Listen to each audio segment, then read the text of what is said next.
Welcome back to another technical deep dive here in the debug zone.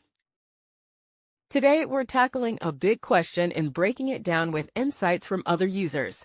Hopefully, this clears up some misconceptions and helps you get the answer you need. So buckle up, stay a little curious, and let's jump right in.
And that's a wrap.